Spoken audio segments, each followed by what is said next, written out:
Book 1, Part 2, Chapter 2. "He's coming!" shouted the signaller at that moment. The regimental commander, flushing, ran to his horse, seized the stirrup with trembling hands, threw his body across the saddle, rightened himself, drew his sabre, and with a happy and resolute countenance, opening his mouth awry, prepared to shout. The regiment fluttered like a bird preening its plumage, and became motionless. "Attention!" shouted the regimental commander in a soul-shaking voice which expressed joy for himself, severity for the regiment, and welcome for the approaching chief.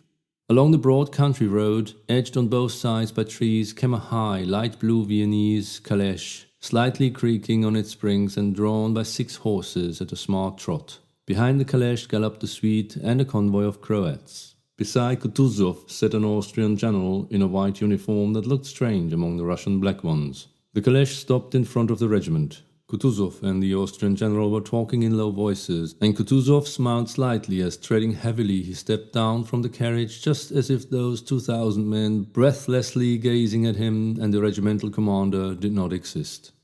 The word of command rang out, and again the regiment quivered, as with a jingling sound it presented arms. Then, amidst the dead silence, the feeble voice of the commander-in-chief was heard. The regiment roared, "Health to your Excellency!" And again all became silent. At first Kutuzov stood while the regiment moved. Then he and the general in white, accompanied by the suite, walked between the ranks.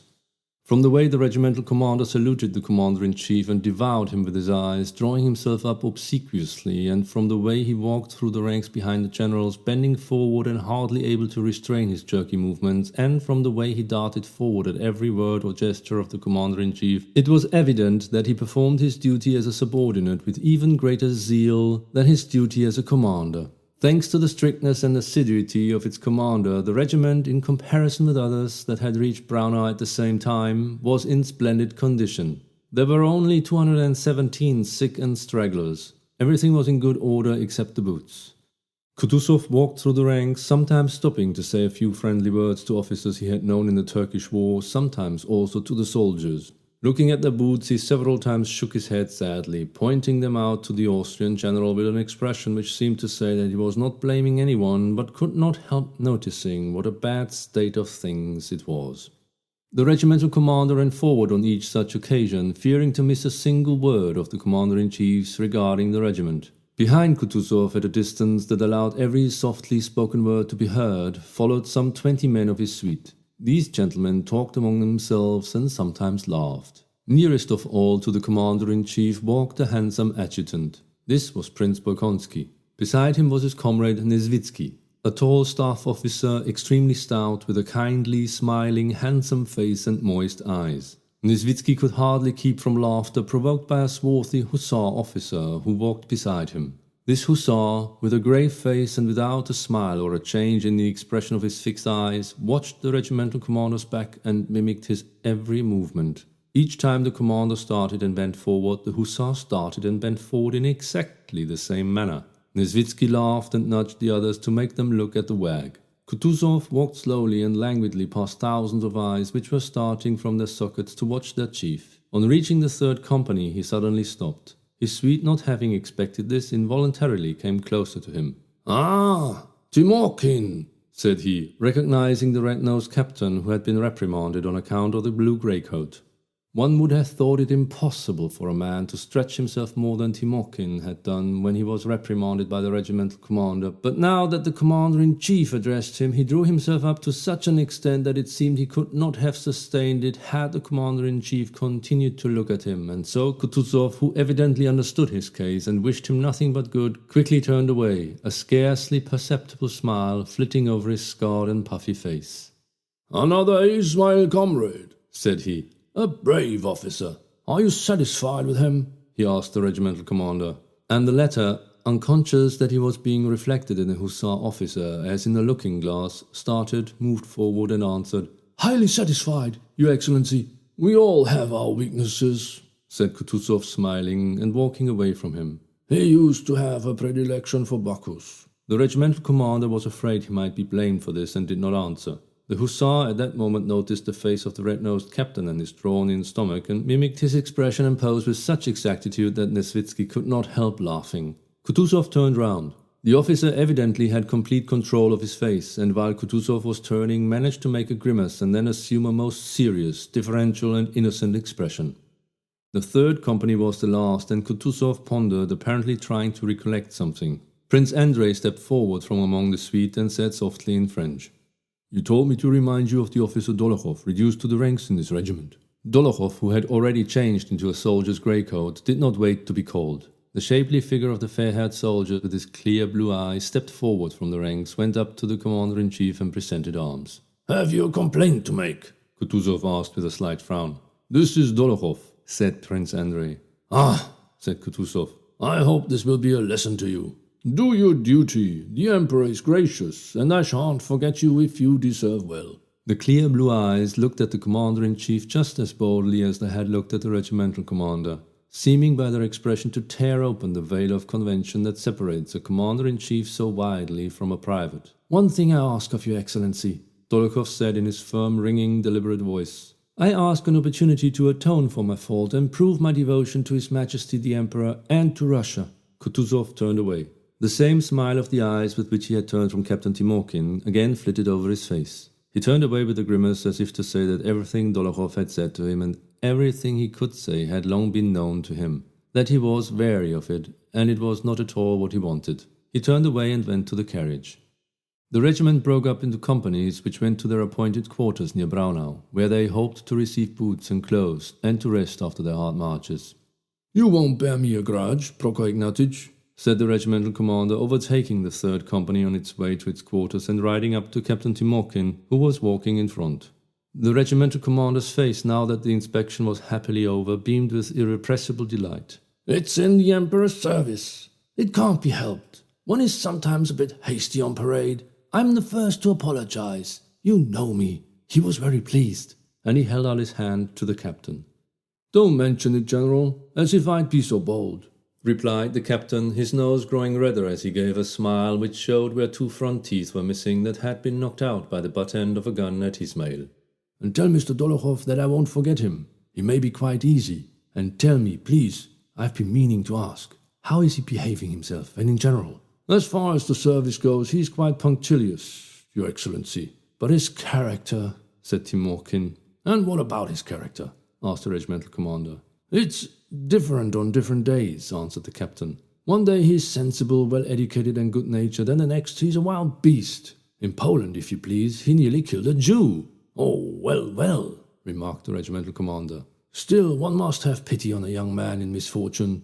You know he has important connections. Well then, you just—" "I will, Your Excellency," said Timokhin, showing by his smile that he understood his commander's wish. "Well, of course." The regimental commander sought out Dolokhov in the ranks and, reining in his horse, said to him, "After the next affair, epaulettes." Dolokhov looked round but did not say anything, nor did the mocking smile on his lips change. "Well, that's all right," continued the regimental commander. "A cup of vodka for the man, from me," he added, so that the soldiers could hear. "I thank you all. God be praised." And he rode past that company and overtook the next one. "Well, he's really a good fellow. One can serve under him," said Timokhin to the subaltern beside him. "In a word, a hearty one," said the subaltern, laughing. The regimental commander was nicknamed King of Hearts. The cheerful mood of their officers after the inspection infected the soldiers. The company marched on gaily. The soldiers' voices could be heard on every side. "And they say Kutuzov's blind in one eye. Not just one, blind as a bat." "No, brother, he sees better than you. Boots and leg bends, he noticed everything. When he looked at my feet, dear brother mine, well, thinks I. And that other one, the Austrian who was with him, looked like he was made with chalk, like flour. White. I guess they just polish him up like guns. I say, Fedishon, did he say when the battles are starting? You were standing closer. Everybody said that Bonaparte himself is at Braunau." "Bonaparte himself? Just listen to the babbling idiot. He doesn't know nothing. The Prussians are up in arms now. The Austrians, you see, are putting them down. When they've been put down, the war with Bonaparte will begin. But this dolt says Bonaparte is in Braunau. Shows what an idiot you are. You'd better listen up next time." "What devils these quartermasters are. See, the 5th company is turned into the village already. They'll have their kasha cooked before we reach our quarters." "Give me a biscuit, you devil." "And did you give me any tobacco yesterday? So we're even, brother." "Oh well, never mind. Here you are." "If only they call a halt here, or we'll have to do another 4 miles without eating." "Wasn't it great when those Germans gave us lifts?" You just sit still and roll along. And here, brother, the people are going round ragged. There they all seem to be Poles, all under the Russian crown, but here they're all regular Germans.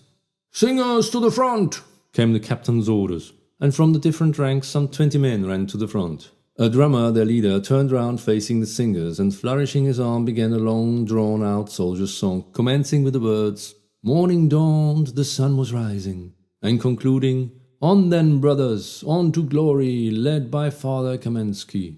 This song had been composed in the Turkish campaign and was now being sung in Austria, the only change being that the words Father Kamensky were replaced by Father Kutuzov. Having jerked out these last words as soldiers do and waved his arms as if flinging something to the ground, the drummer, a lean, handsome soldier of 40, looked sternly at the singers and screwed up his eyes. Then, having satisfied himself that all eyes were fixed on him, he raised both arms as if carefully lifting some invisible but precious object above his head and, holding it there for some seconds, suddenly flung it down and began, "Oh my bower, oft my bower, oh my bower new," chimed in 20 voices, and the spoon player, in spite of the burden of his equipment, rushed out to the front and, walking backwards before the company, jerked his shoulders and flourished his spoons as if threatening someone. The soldiers, swinging their arms and keeping time spontaneously, marched with long steps. Behind the company the sound of wheels, the creaking of springs and the tramp of horses' hoofs were heard. Kutuzov and his suite were returning to the town. The commander-in-chief made a sign that the men should continue to march at ease, and he and all his suite showed pleasure at the sound of the singing and the sight of the dancing soldier and the gay and smartly marching men. In the second file from the right flank, beside which the carriage passed the company, a blue-eyed soldier involuntarily attracted notice. It was Dolokhov, marching with particular grace and boldness in time to the song and looking at those driving past as if he pitied all who were not at that moment marching with the company. The hussar cornet of Kutuzov's suite, who had mimicked the regimental commander, fell back from the carriage and rode up to Dolokhov. Hussar cornet Serkov had at one time in Petersburg belonged to the wild set led by Dolokhov. Serkov had met Dolokhov abroad as a private and had not seen fit to recognize him. But now that Kutuzov had spoken to the gentleman ranker, he addressed him with the cordiality of an old friend. "My dear fellow, how are you?" said he through the singing, making his horse keep pace with the company. "How am I?" Dolokhov answered coldly. "I am, as you see." The lively song gave a special flavor to the tone of free and easy gaiety with which Serkov spoke, and to the intentional coldness of Dolokhov's reply. "And how do you get on with the officers?" inquired Serkov. "All right, they are good fellows. And how have you wriggled on to the staff?" "I was attached, I'm on duty." Both were silent. "She let the hawk fly upward from her wide right sleeve," went the song, arousing an involuntary sensation of courage and cheerfulness. Their conversation would probably have been different but for the effect of that song. "Is it true the Austrians have been beaten?" asked Dolokhov. "The devil only knows. They say so." "I'm glad," answered Dolokhov briefly and clearly as the song demanded. "I say, come round some evening and we'll have a game of faro," said Serkov. "Why, have you too much money?" "Do come." "I can't. I've sworn not to. I won't drink and won't play till I get reinstated." "Well, that's only till the first engagement." "We shall see." They were again silent. "Come if you need anything. One can at least be of use on the staff." Dolokhov smiled. "Don't trouble. If I want anything, I won't beg. I'll take it." "Well, never mind. I only... Goodbye. Good health." "It's a long, long way to my native land." Serkov touched his horse with the spurs. It pranced excitedly from foot to foot, uncertain with which to start, then settled down, galloped past the company and overtook the carriage, still keeping time to the song.